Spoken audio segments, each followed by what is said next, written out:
what we can say is that, like if you looked at guardrails of behavior for gentlemen in organizations, they're about this wide. Guardrails for women are probably about this wide. And so in that space, and I'm talking here for Caucasian women, the confident ones whose voices are ready to go have to be looking around to see, is my leadership creating a culture where my lanes are open enough for me to really be that awesome, empowered person that I am? And then go, right? Because otherwise, they get executive coaching that they're too aggressive. For our sisters, African American in particular, the guardrails are only this wide.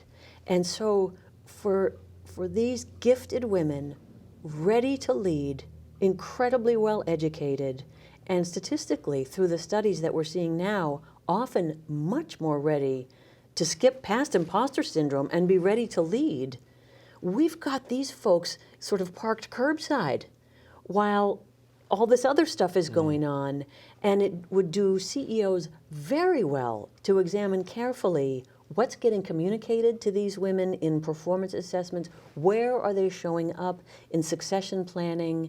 And I can tell you, I have heard myself from this group of women of color, so capable, so ready to go, so able to add incredible things to the company and business performance. They go in to ask for a raise, and the male manager says, "A raise? You are so lucky you're here." And that's such a fail.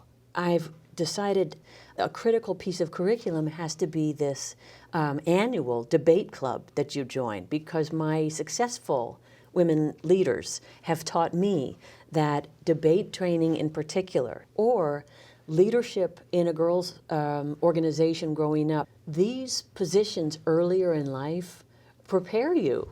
You start with understanding the gender bias, the myths behind the beliefs. Yep. There's a lot of myths, huh? There are a lot of myths out there. You can look to Iceland and also Rwanda, which is doing better than the US in terms of representation of women in government, by the way.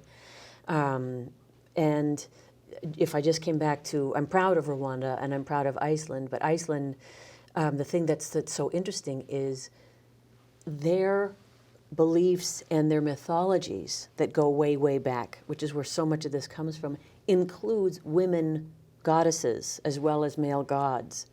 And there's something very meaningful about that, because all of the ancient books where the answer is supposed to be all exclude women, unless they're bearing a child.